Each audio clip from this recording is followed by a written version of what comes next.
March 8th already. John Mousseau, CEO, Director of Fixed Income. Matt McAleer, President, Director of Private Wealth, Cumberland Advisors.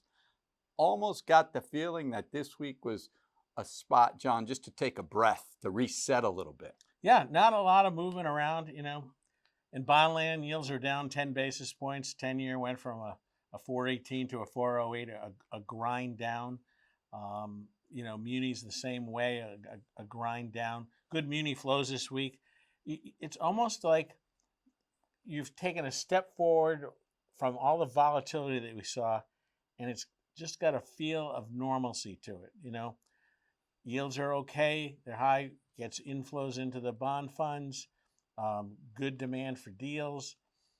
No economic numbers throwing things off. I mean, the jobs number today, for example, was higher than expected, 275,000 jobs when they were expecting 200. But you know what? They revised last month's down 100,000. Right. So net, you're looking at that. The numbers this week, whether you're talking about either things like durable goods or factory orders or the ISM numbers, which is the manufacturing index, all negative and a little lower than expected, which just means that things are calming down. Things are still good. It's a very good environment for fixed income. Yeah, agreed. Over on the equity side, some things I have my eye on.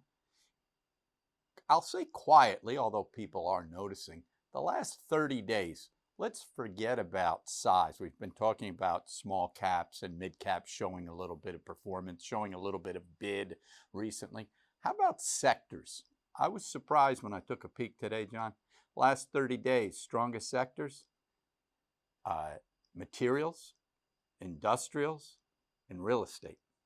Some of the old-fashioned ones. Some of the areas that if it went on longer, another 2 weeks, 3 weeks, 4 weeks, you start to get concerned because flows into the defensive areas tend to get people's attention for weakness in broad equity markets. So we'll pay an awful lot of attention to that sector rotation. Is capital starting to just hide a little bit in these areas, or is it just a natural flow of capital between sectors? Remember, we've had a historic move over the last few years in consumer discretionary, in technology. They have every right to relax and breathe a little bit. Because they had a heck of a run. Had a tremendous run. We see the headlines on semiconductors every day. Outside of semiconductors, big tech has been a little soft, just rolling over a little bit. Every right to roll over a little bit. It's where does it stick now? Where does demand and a bid come back in for some of those, what were previously known as Magnificent Seven? So we winnow down those names that are still working in the mega cap area, but the baton has been passed.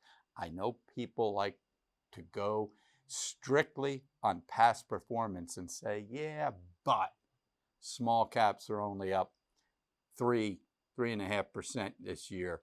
Mid caps only up 5.5%, 6%. The S&P's up 7%. What you have to realize is that November, December move in small caps had to be consolidated. Sure. You're up 13, 14% in 2 months. Very natural for those areas just to take a pause. So my playbook is thinking that we're just seeing a little sector rotation here, which is healthy for the market. That playbook would start to change, John, if defensives kept leading 2 weeks from now, 4 weeks from now, 6 weeks from now. And I think one thing that'll play into this, and Jay Powell talked about it this week on Capitol Hill, same stance, going to keep short-term rates high, not going anywhere, looking at inflation. But he did give you that outlook that, hey, we are looking to cut.